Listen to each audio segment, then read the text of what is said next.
Vivez les grands moments d'analyse, décryptage de l'actualité brûlante de l'heure, dans le monde et partout au Congo. C'est sur la chaîne BBC Mpoï TV. Toutes les vérités sur fond d'analyse, décryptage sans langue de bois.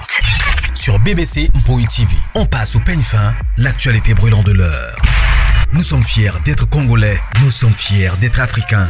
Construisons ensemble une bonne société pour nous et pour nos enfants. Tous à la fière, Yakozala Congolais. Tous à la fière, Yakozala Africain. Tous à la na bomoko, poto tonga mboka, pona biso, na banda na biso. Voilà, shalom, shalom, shalom, shalom, shalom, famille Libota, bonjour, bonsoir, bonjour, bonsoir. Et qu'on dépendre la air beaucoup yamba vidéo nabiso, bonjour, bonsoir. Hello nabino, jamboyeno, mbote nabino, et si que les les bino partout dans le monde. Voilà. Bon depuis la semaine, bon depuis le mois d'avril, bandeko. J'espère que nous boza bien. Ticket nzambi nanga apambola bino. Alors, une fois encore, shalom famille Libota. Je crois que mon titre na biso, mon pe photo ya miniature nanga. Alors la grande famille, bon matisi nanga ba focus, et ça l'a toujours biso bien. Alors titre bon photo ya miniature na biso pe bomoni. Na ozangi sa pete ko invité ceux qui zamba la liboso ndeko na biso moko mi bale misatu okutani na vidéo na biso s'abonner zala penza à l'aise parce que awa okozala vraiment de citer awa ko jamais kutu insulte. Alors biso to travail ka plus na côté les menaba anti-valère et tout mais oh bino boyana no bovanda wa bozo bakicha liboso là c'est pas nous voilà. Bon matisi langa ba focus et ça toujours biso bien na ba toujours numéro na biso zawana ba baza besoin ko benga mama BBC et ça toujours bien poto push musala on est là biso nous tous famille Libota ya personne na koloba ke non na za famille Libota te tout le monde est famille Libota tous les cas bokoyo ka go voilà bandeko lobby ezaki journée oyo biso no story baki ke non Poutine de l'écriture elle a été choisie parmi les 5 femmes oyanini et lobby ezaki remise ya nani ya trophée na biso mama bébé ça lobby non na oki kolikisa jamais kutu irata na ya vraiment ko féliciter Poutine de l'écriture na vraiment ko betela ye maboko pourquoi pas na partager pe na ba abonné ya BBC na famille Libota to partager esengo oyo parce que tozwa ki ba tension te to belela kite ya koya koloba bandeko bokende ko voter pona Poutine to salela ki yango te alors bango moko kuna déjà bazaki basi ba pointa ki Poutine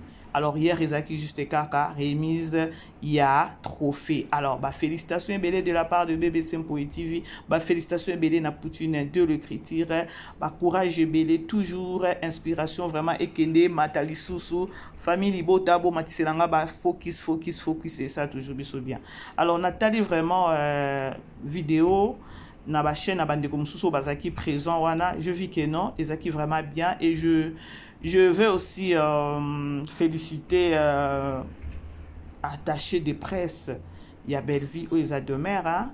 Vous savez biso ba congolais tous na ba comportement moko mabe ngana loba toujours na ba analyse nanga bandeko soki mutu azosala eloko moko bien j'applaudis soki mutu asala eloko moko mabe na koya ko finga ete peut-être na koya peut-être ndeko okenango mabe opesi ndeko conseil pour mutu ayoka na communauté congolaise na biso soki mabe eza au lieu oya offert voir mutu na politesse peut-être na mabe oya salaki po azonga mutu mais eza le contraire avec nous les congolais ezala ke non mabe moko mutu asali biso nyonso toza ba ime mabe ezanga te oyembala moko bandi attaquer mutu bandi ko finga mutu to comprendre yo ndeni to comprendre lisolo ngo ndenge nini. Alors je félicite aussi nani attaché de presse ya Belleville où eza demeure hein? Vraiment na o mona penza ke non demeure pembeni ya Belleville elle est vraiment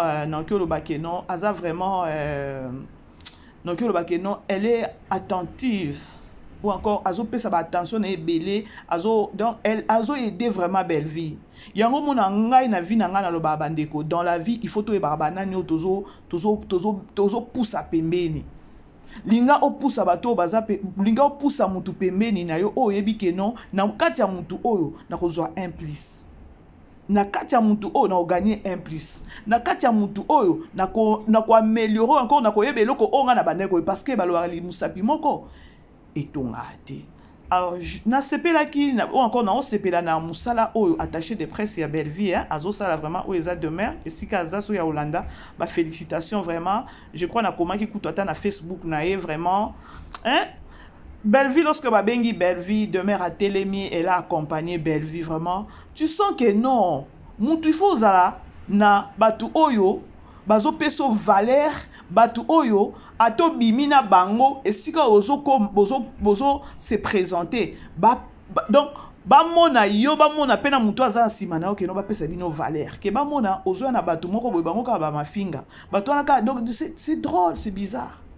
Alors on est juste constant na moko na sali ya kutala ke non attaché de presse ya Belleville azo sala musala na e bien et pas Belleville et tozo mona pe ba changement ba makamususu donc azo apporter pe un plus na carrière ya Belleville. C'est ce qui est important na vie ya artiste ou bien na vie ya star aza mutu moko boy oki kozala na ba proche moko te o ba ya ko peso mal à la tête ba lukelo ba problème non. Star luko pousa bato baza pembe bato baza pa ko aider yo na makamoko boy pour percer les sous. Alors voilà vraiment na kangina no parenthèse pour na attaché na sebela ki na monaki ba bengi Belleville a Télémi accompagné Belleville Télémi na mpanzi Belleville a silisi a eu trophée na ye elle a dit un mot et attaché na ye a aidé kokita et a accompagné susu bazongi susu na ki c'était vraiment na monaki en vraiment ezaki vraiment na ki loba ezaki trop pro hein ezaki vraiment trop pro ezaki vraiment trop pro nani yango azobenga ngai là présentement na oyamba na noté franchement.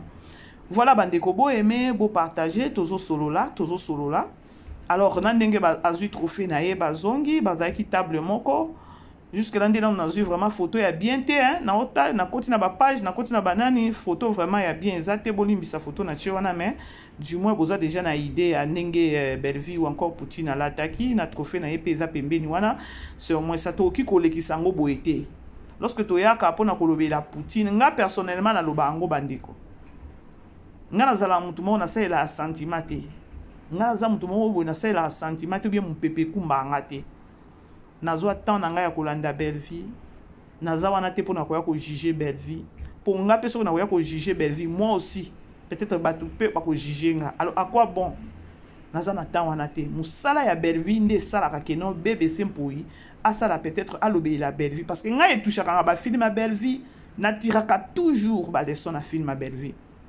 ndenga zalelaka ozotala mutu. Je crois que dans qui analyse moko c'était avant-hier 2 jours passés awa ya maloba o Kader papi Kader aloba qui sur Belleville.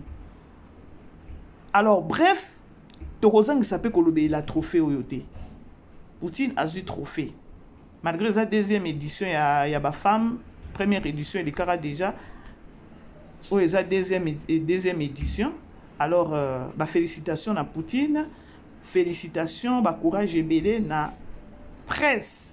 Ils ont accompagné toujours Belleville. Je vois que non, ils ont accompagné Belleville. Ce sont des têtes faites. Yeah. Quand on a tout le monde a mal à la tête, pour pas baby c'est sous carrière. Les lots ont sous commune na katika tia batute. Les lots comme ceux qui est yenga wapi, ou comme ko bata masoki wapi to lo ba biso ka vérité. Nyonso na pona nini po batu o approcha ki pembeni na yo babimisi image no isusu ya mabe babimisi na ndenge moko ya mabe oyo ezosa la propreté. Ba milliers moko boki okende boye batu ba obanga be ya tamulaka na batu moko boye soki ya ndenge nini mais soki omoni Belleville bo tali attaché na ye demeure wana na sima na ye vraiment ozo sentir que non ça va malgré que non communauté congolaise ba luba ka balinga ko luba ba buzo ba mais moi na sepela ki nanga nango alors demeure na ngambu ne pas au sala makambu na ye bien to mona ba changement belé. Donc, on va changer belé. Elle ajoute un plus dans la carrière à Belleville. Moutou apprendre à kaka na sima moutou. Et Belleville tant wa pointer qui est ayebi que non ah ouais ça moutou azana moutou azana raisonnement et puis azana savoir. Parce que Belleville n'enga azana besoin bato ba ozapembe ne baza bato tête faite. Bandeko ezape conseil nazo pesa. Au moins dans la vie kolingate ozala na ba relation moko boye o eko apporter leo un plus T ou encore ba ba relation moko boye oyo bamdolelo et bamdomemelo toujours ba mal à la tête, ba problème sur problème. Alors once again ou encore une fois de plus sous ba félicitations à ba belle vie pour na trophée naïe. Nous biso ba famille du Bota toza vraiment nesengo ya komona ke non Poutine pe azu trophée. Pourquoi pas tout ça ilango pe makele biso to ça ilango makele na ndenge moko ya ki bo senzité to ça ilango analyse émission na ndenge ya koloba ke non elle mérite. Azo mérité parce que ba film nae azo éduquer masse, azo éduquer communauté, azo toucher côté ba papa, azo toucher côté ba couple, azo toucher côté ba maman, azo toucher côté bana. Et donc elle touche na bibloko nyonso. Je regrette que tout na mona ki na commentaire moko ndeko moko na page. Azo banazo comprendre na nga film a master T. Bandeko, nga déjà na comprendre na nga film a master. Je crois lobi na sala ki analyse ya tableau il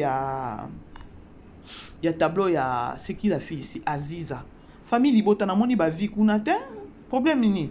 Boke ko matise langa ba vie bo partager ko sala biso bien. Nyon so na juste capé promotion pour na film na bisto ya master. Alors c'est au moins ça bandeko bo aimer bo partager et ça vraiment biso bien. Non pe ça merci na bandeko nyon so bazo benga. Ndeko moko boyelelo abengi nga bi mama BBC nalandaka yo lelo no bika na benga yo parce que ozo sala musala na yo bien ya ke non ozo lobela pe belle vie bien et tout ozo fingate et tout ya toza wana il faut ko sala la différence. Il faut qu'on sache la différence. Ce qui te roule bako finga bandeko. To solo lango si to bito fungula pembe. Aujourd'hui SB azawapi. Tobo ite asake koko tane libala. Mais ta la sortie na endenge yaki ya ba bitumba ba nini na ebite elle alinga ki azwa place nini. Non, muto alizala kabongo te. Nzambe bomoni gloire ou encore tokyo lo bakeno lokumu ezalaka bientôt zongisela ngoka nzambe. Lokumu o ezala bientôt zongisela ngo nzambe. Soki yo muto ozolinga komitia na place o nzambe nano amoni na place wana te. Ozo welela komitia na place wana o bato mokili nde bazolinga bati ou bien yo moko kaka ozolinga batia na makasi. Na nzambe pa ko sepela te parce que nzambe pa linga ko partager gloire na ete. Nzambe linga ko partager gloire na ete. Alors, c'est au moins ça bandeko, ba félicitations na Bellevue TV. Tonyo kwa makite ya ko belelawa. Bokende ko voter, bo voter, bokende kuna bo beta H, bo sala boye, bo beta boye, bo sala bino na banani. Yo na nani. Alors bref, Poutine de l'écriture a eu trophée naé, c'était hier. Alors bah félicitations du Soussou, courage naé, nzambe vraiment a continué toujours na quoi inspirer. Nzamba ba kiselaye nani sagesse, intelligence. Nzamba sa sunini, nzamba pese toujours mutema munene. Oyo ye moko ba collègue o baza toujours pembeni naye elekilaka bango lorsque internet ezo ningana na kombo naye baza ko finga baza ko luba ba mati ba kiti mais yaza toujours na musala naye toujours fidèle na musala naye soki tournage eza. Alors nzamba continue toujours na kopesa Poutine mutema munene. Toza na besoin na ebotala Jani akei lobi na vandi natali film ya Moscovite na leli tala mokili ndenge telemi eleli est-ce kayeba ki non mokili lingaka yeboye yango bomona ba biso ba mususu oyo botika tato sala promotion botika tato lobela ba film to lobela ta belle vie lorsque elle est vivante ayeba ke non eza na mama BBC moko boye na Afrique du Sud alobela ngai dans le bon sens a pusha kapé musala nanga pusha kapé ngai apesa nga ba courage. C'est ça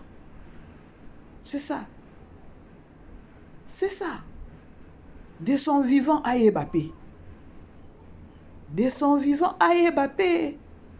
alors c'est au moins ça bandeko bo aimer bo partager bandeko bazo benga penza pardon na yamba bino après.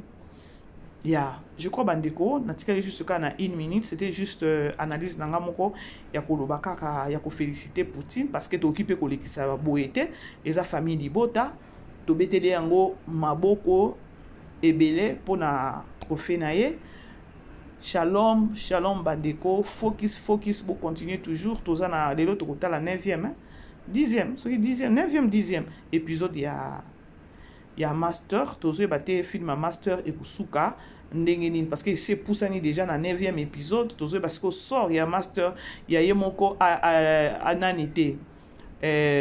Master en gros tous ba position a été sur la Turquie, sur la nini. Lelo peut-être total épisode à lelo ce qui va ozong c'est na tableau nae. Tellement lobby ezaki juste ka tableau ya Aziza o mutu passe o ye fois kende bandeko boko tabota la analyse na sala ki lobby sur Aziza, vous allez aimer vraiment, vous allez aimer parce que ça na batumsusu jusque là on va comprendre film à master T.